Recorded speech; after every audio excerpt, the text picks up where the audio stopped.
এমন ঘটনা কি ঘটছে যে আপনি আপনার হৃদয়ের ভিতরে, অন্তরের ভিতরে, মনের ভিতরে অন্য মানুষকে কোনো কারণে ঘৃণা করার বা তাদের কাছ থেকে আপনি যা কিছু পেয়েছেন, কষ্ট, দুঃখ, বেদনা, সেগুলো মনের মধ্যে পুষে রেখেছেন?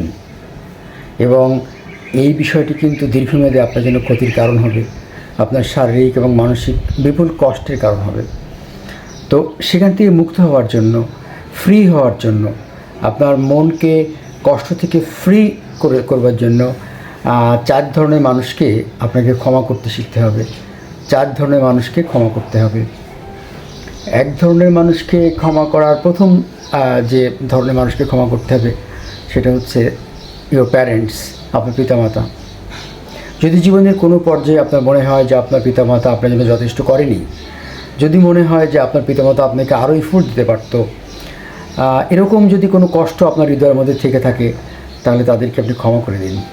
এই ক্ষমার মধ্য দিয়ে আপনার হৃদয়ের কষ্টগুলো দূরীভূত হয়ে যাবে এবং আপনি মানসিক প্রশান্তি লাভ করবেন। Piece of mind is very very important for every person. পৃথিবীতে বহু মানুষ এখন এই মানসিক অশান্তিতে আছে। মানসিক অশান্তি দূর করার একটা বড় উপায় হচ্ছে অন্য মানুষকে ক্ষমা করতে পারা। তাই if you want to get peace of mind, সেক্ষেত্রে প্রথমে আপনার পিতামাতাকে ক্ষমা করতে হবে। মনে রাখতে হবে, you must be grateful for your life. You must be grateful for your life. তাদের মধ্য দিয়ে আপনি পৃথিবীতে এসেছেন। যদি অজ্ঞতাবশত বা কোনো কারণে তারা আপনার উপর আপনাকে কোনো কষ্ট দিয়ে থাকেন, ভুলে যান, ক্ষমা করে দেন।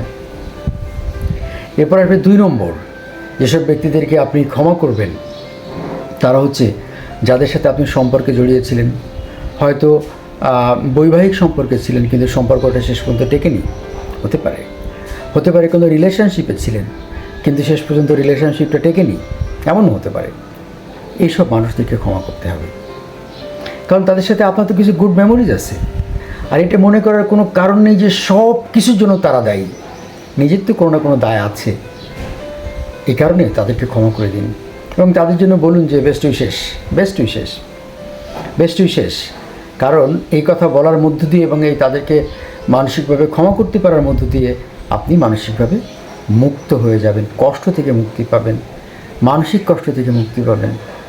এটা একটা বড় ব্যাপার, কারণ আপনার সাথে যারা সম্পর্কে জড়িয়েছিল, আপনি যাদের সাথে সম্পর্কে জড়িয়েছিলেন, তাদের সাথে সম্পর্ক শেষ হয়ে যাওয়ার পিছনে শুধু তাদেরকে দোষারোপ করাটা যুক্তিযুক্ত নয়। আমরা এটা বুঝি যে আমরা অন্যদের দোষ খুঁজতে পছন্দ করি, হয়তো নিজের দোষ থাকতে পারে, যদি নাও থাকে তবু তাদেরকে ক্ষমা করে দিন এবং বলুন যে ইউ হ্যাভ ইউর টাইম।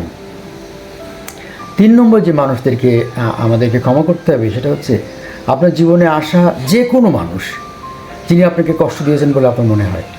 আপনার জীবনে আসা প্রতিটি মানুষ যারা আপনাকে কষ্ট দিয়েছে এবং সেই কষ্টগুলো আপনি ভিতরে লালন করছেন, ছেড়ে দিন, বাদ দিন, বলুন ক্ষমা করে দিলাম। তাদের জন্য গুড উইশেস, বেস্ট উইশেস। এবং এর মধ্য দিয়ে আপনি কিন্তু মানসিক অনেক জটিলতা থেকে মুক্তি পেতে যাচ্ছেন। আর 4 নম্বর যে সমস্ত মানুষদেরকে আপনি ক্ষমা করবেন সেটি হচ্ছে ফরগিভ ইয়োরসেলফ। নিজেকে ক্ষমা করুন, বলুন যে আই লাভ মাই সেলফ। ক্ষমা করে দিন। আমি কত ভুল করেছি আমরা জীবনে, সেই সমস্ত ভুলগুলো ধরে রাখলে কি চলবে? অতীতে যা ঘটেছে তা তো ঘটেছেই, কিন্তু আগামী দিনগুলো যদি আনন্দময় করতে চান, প্রশান্তিময় করতে চান এবং ইতিবাচক করতে চান, তাহলে এসব মানুষদেরকে ক্ষমা করতে হবে, আপনার নিজেকেও ক্ষমা করতে হবে। আর সর্বশেষ টিপস হচ্ছে আপনি তাদের প্রত্যেকের কাছে ক্ষমা চেয়ে নেন যাদের সাথে আপনি অন্যায় করেছেন, যাদেরকে আপনি কষ্ট দিয়েছেন, যাদেরকে আপনি ব্যথা দিয়েছেন, তাদের কাছে ক্ষমা চেয়ে নেন। নানাভাবে এটা আপনি করতে পারেন, টেলিফোন করে করতে পারেন, মুখোমুখি দেখা হলে করতে পারেন, হোয়াটসঅ্যাপে করতে পারেন, নানাভাবে আপনি তাদের কাছে ক্ষমা চেয়ে নেন। তাহলে দেখবেন যে আপনি পিস অফ মাইন্ড পাচ্ছেন, which is very very important. সারা পৃথিবীর মানুষ এখন পিস অফ মাইন্ড খুঁজে বেড়াচ্ছে, কিন্তু আপনি নিজের মধ্যে কষ্ট জমিয়ে রাখবেন এবং আপনার পিস অফ মাইন্ড আসবে, সেটা তো হতে পারে না। তাই মানুষকে ক্ষমা করুন।